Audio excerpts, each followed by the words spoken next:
ಇಂದೇ ಡೌನ್ಲೋಡ್ ಮಾಡಿ ಮತ್ತು ನಿಮ್ಮ ನೆಚ್ಚಿನ ಶೋಗಳನ್ನು ಆನಂದಿಸಿ.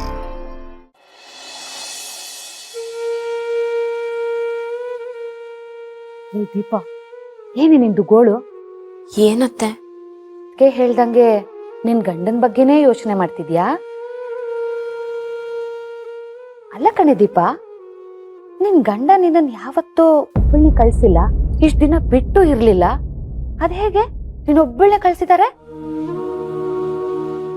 ಲೇ ದೀಪ, ನಿನ್ ಗಂಡನ ಮನೇಲಿ ಜಗಳ ಗಿಗಳ ಆಡ್ಕೊಂಡು ಮನೆಗೇನೆ ಬಿಟ್ಟು ಬಂದ್ಬಿಟ್ಟಿಯೇನೆ? ಅಲ್ಲ, ಯಾಕೆ ಹಿಂಗ್ ಕೇಳ್ತಿದ್ದೀನಿ ಅಂದ್ರೆ, ನಿನ್ ಗಂಡನ ಮನೆಯಿಂದ ಬಂದಾಗಿಂದ ನಿನ್ ಗಂಡನ ಮನೆ ಕಡೆಯಿಂದ ಒಬ್ರು ಒಂದ್ ಫೋನು ಮಾಡ್ಲಿಲ್ವಲ್ಲ, ಅದಕ್ಕೆ ಕೇಳ್ದೆ. ಅದು ಅಲ್ದೆ ನೀನ್ ಬಂದಾಗಿಂದ ಹ್ಯಾಕ್ ಮೋರೆ ಹಾಕೊಂಡೇ ಇದೀಯ. ಆತರ ಏನಾಗಿಲ್ಲ ಅತ್ತೆ. ಸುಮ್ನೆ ನನ್ನ ಹಸ್ಬೆಂಡ್ ಮನೆಯವ್ರ ಬಗ್ಗೆ ಈ ತರ ಎಲ್ಲ ಮಾತಾಡ್ಬೇಡಿ, ನಂಗೆ ಇಷ್ಟ ಆಗಲ್ಲ. ಆಯ್ತು ಆಯ್ತು ಕಣೆ, ಏನೋ ಅನ್ಸಿತ್ ಕೇಳ್ದೆ ಅಷ್ಟೇ, ಅದಕ್ಕೆ ಇಷ್ಟೊಂದು ಕೋಪ ಮಾಡ್ಕೋತೀಯ? ಲೇ ದೀಪ, ನಾನು ಈ ತರ ನಿನ್ ಹತ್ರ ಕೇಳ್ದೆ ಅಂತ ಅಣ್ಣಂಗ್ ಮಾತ್ರ ಹೇಳ್ಬೇಡ ಕಣೆ. ಹುಷಾರಿಲ್ದೆ ಇದ್ರು ಎದ್ ಬಂದು ಎದೆಗೊದ್ಬಿಡ್ತಾನೆ. ಪ್ಲೀಸ್. ಆ ಬಿನ್ಗೆ ಕೊಡು, ನಾನೇ ಒರ್ಸ್ಕೋತೀನಿ. ಪರವಾಗಿಲ್ಲ ಅತ್ತೆ, ನಾನೇ ಒರೆಸ್ತೇನೆ.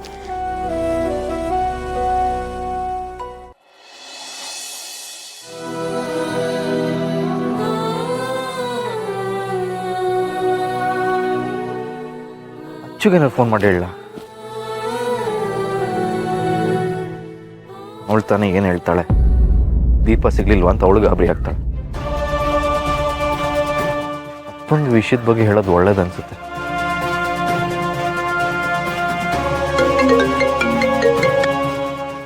ಹಲೋ ಅಪ್ಪ, ನಾನೇ ಈಗ ನಿಮಗೆ ಫೋನ್ ಮಾಡೋಣ ಅಂತಿದ್ದೆ, ಅಷ್ಟರಲ್ಲಿ ನೀವೇ ಮಾಡಿದ್ರಿ. ನೀನು ನನ್ನ ಕಣ್ಣು ಮುಂದೆನೆ ಕಷ್ಟಪಡ್ತಿರೋದನ್ನು ನೋಡಿ ನಾನು ಹೇಗಪ್ಪ ಸುಮ್ಮನೆ ಇರಲಿ? ನೀನು ನನಗೆ ಕಾಣಿಸ್ತಿದ್ಯಾ, ಏನು ಮಾಡ್ತಿದ್ಯಾ ಅನ್ನೋದು ಗೊತ್ತಾಗ್ತಾ ಇದೆ. ಅದಕ್ಕೆ ನಿನ್ನ ಸಹಾಯಕ್ಕೆ ಅಂತ ನಾನು ಬಂದಿದ್ದೀನಿ.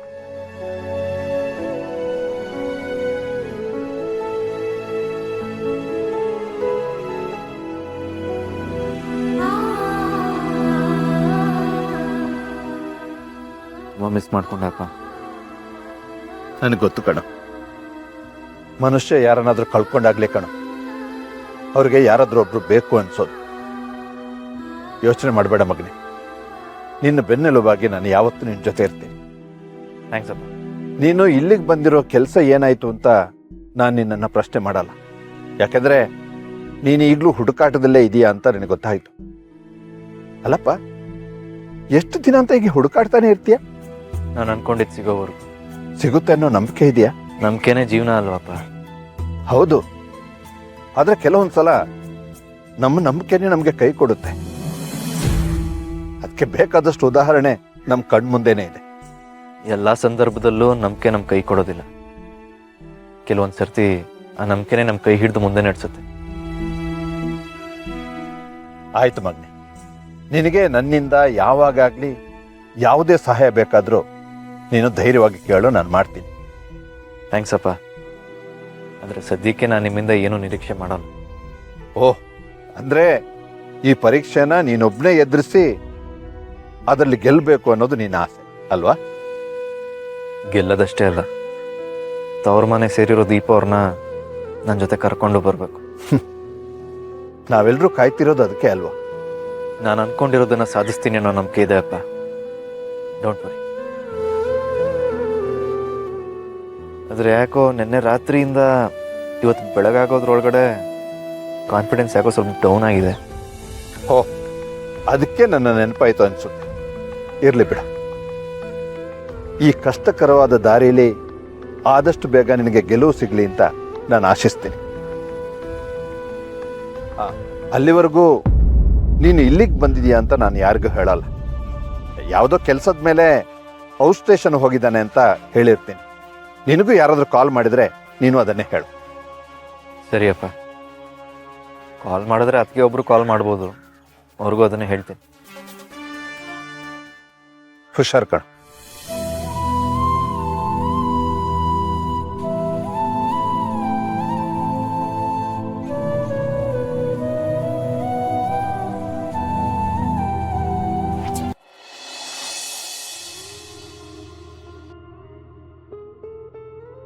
ನಾನು ಅವ್ರನ್ನ ಮದುವೆ ಆಗಿ 1 ವರ್ಷದಿಂದ ಅವ್ರ ಜೊತೆಗಿದ್ರು ಅವ್ರ ದೃಷ್ಟಿಯಲ್ಲಿ ಬರೀ ಫ್ರೆಂಡ್ ಆಗಿದ್ನೇ ಹೊರತು ಯಾವತ್ತೂ ಅವ್ರ ಹೆಂಡತಿ ಅನ್ಸ್ಕೊಂಡಿರ್ಲಿಲ್ಲ.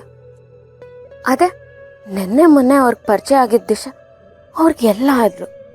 ನೀವೊಬ್ರಿದ್ರೆ ಸಾಕು, ನನ್ಗೆ ಬೇರೆ ಏನೂ ಬೇಡ ಅಂತ ಅಂದ್ರಲ್ವಾ. ಸೌಂದರ್ಯ ಮೇಡಮ್ ಹೇಳ್ದಂಗೆ ಹಸ್ಬೆಂಡ್ಗೆ ನನ್ನಲ್ಲಿರೋ ಗುಣಕ್ಕಿಂತ ದಿಶಲ್ಲಿರೋ ಸೌಂದರ್ಯನೇ ಮುಖ್ಯ ಆಯ್ತಾ.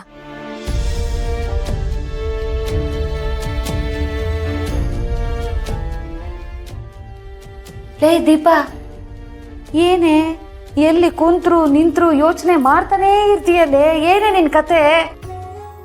ಹಾಗೇನಿಲ್ಲ. ಏನೇ ನಿನ್ ಗಂಡನ ಬಗ್ಗೆನೇ ಕನಸು ಕಾಣ್ತಾ ಇದೀಯಾ? ಅಲ್ಲ ಕಣೆ ದೀಪ, 4 ದಿನಕ್ಕೆ ನೀನ್ ಇಷ್ಟೊಂದು ಯೋಚನೆ ಮಾಡ್ತಿದ್ಯಲ್ಲೇ. ನನ್ ಗಂಡ ದುಬೈಯಲ್ಲಿದ್ದಾನೆ, ನಾನು ಆರಾಮಾಗಿಲ್ವಾ? ನನ್ ಗಂಡ ಅಲ್ಲಿ ಏನ್ ಮಾಡ್ತಿದಾರೋ, ಹೇಗಿದಾರೋ, ಹೊಟ್ಟೆ ತಿಂದಿದಾರೋ ಇಲ್ವೋ ಅಂತ ನನಗೂ ಯೋಚನೆ ಬರುತ್ತೆ. ಆದ್ರೆ ಕೆಲ್ಸ ಮುಖ್ಯ ಅಲ್ವಾ ಅನ್ಕೊಂಡು ಸುಮ್ಮನಿರ್ತೀನಿ ಅಷ್ಟೆ. ಲೇ ದೀಪಾ, ನೀನು ನನ್ನ ಥರನೇ ಧೈರ್ಯ ತಗೊಂಡು ಸುಮ್ಮನಿರೇ. ಹಾ, ಅಳಿಯಂದ್ರಿಗೆ ಒಂದು ಫೋನ್ ಮಾಡ್ಕೊಡಿಲಿ, ನಾನೇ ಮಾತಾಡ್ತೀನಿ. ಯಾಕೆ ನಿಮ್ಮ ಹೆಂಡತಿನ ಇಷ್ಟು ದಿನ ಬಿಟ್ಟಿದ್ದೀರಾ ಅಂತ ಫೋನ್ ಮಾಡ್ಕೊಡೋ. ಬೇಡ ಅತ್ತೆ, ಅವರು ಕೆಲಸದಲ್ಲಿ ಬಿಜಿ ಇರ್ತಾರೆ. ಪ್ರಿಯದಾಗ ಅವರೇ ಮಾಡ್ತಾರೆ. ಅದು ಯಾವಾಗ ಮಾಡ್ತಾರೋ ನಾ ಕಾಣೆ. ನೀನ್ ಇಲ್ಲಿಗೆ ಬಂದಾಗ್ಲಿಂದನೂ ಅಳಿಯಂದ್ರು ಫೋನ್ ಮಾಡಿದ್ದೆ ನೋಡ್ಲಿಲ್ಲಪ್ಪ ನಾನು.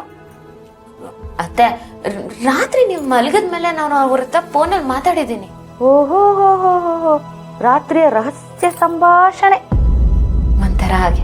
ಅಪ್ಪ ದೇವ್ರೇ, ಉಪವಾಸ ಅದ್ಗೆ ಕುಡಿ, ಅದ್ಗೆ ತಗೊಳ್ಳೆ, ಅಣ್ಣನ್ ಕರಿಯತ್ಗೆ ಬೇಗ ಪೂಜೆ ಮುಗಿಸ್ಬಿಡೋಣ. ರೀ ರೀ, ಇದೇನ್ರಿ ನೀವು ಪೂಜೆ ಮಾಡೋ ಹೊತ್ತಲ್ಲಿ ಫೋನ್ ಇಟ್ಕೊಂಡು ಕೂತಿದ್ದೀರಲ್ಲ? ನರಸಿಂಹಂಗೆ ಆಗ್ಲಿಂದ ಟ್ರೈ ಮಾಡ್ತಾ ಇದ್ದೀನಿ, ಕನೆಕ್ಟೇ ಆಗ್ತಾ ಇಲ್ಲ ಕಣೆ. ಅವನು ಹೊರಗಡೆ ಹೋಗಿದ್ದಾನೆ. ನೀವು ಪೂಜೆ ಮಾಡ್ಕೊಳ್ಳಿ, ನಾನು ತಿಂಡಿ ಟೈಮ್ ಬರ್ತೀನಿ ಅಂತ ಹೇಳ್ದ. ಹೌದಾ? ಎಲ್ಲಿಗೆ ಹೋದ ಅಂತ ಏನಾದ್ರೂ ಗೊತ್ತಾ? ಅದನ್ನ ಕೇಳಲಿಲ್ಲ ರೀ. ನಿಮ್ಗೆ ನಿಲ್ಲಕ್ಕಾಗತ್ತಾ ಅಥವಾ ಕುರ್ಚಿ ಇರ್ಚಿ ಹಾಕ್ಲಾ? ಇವುಗಳೆಲ್ಲ ಪೂಜೆ ಮಾಡಿ ನಾನು ಈ ಕಡೆ ಕೂತಿರ್ತೀನಿ. ಪೊಲೀಸಪ್ಪ ಇರು, ನಾನೇ ಕುರ್ಚಿ ತಗೊಂಡ್ ಬರ್ತೀನಿ. ಅಮ್ಮ, ನೀನ್ ಪೂಜೆ ಶುರು ಮಾಡಿ. ಸರಿ.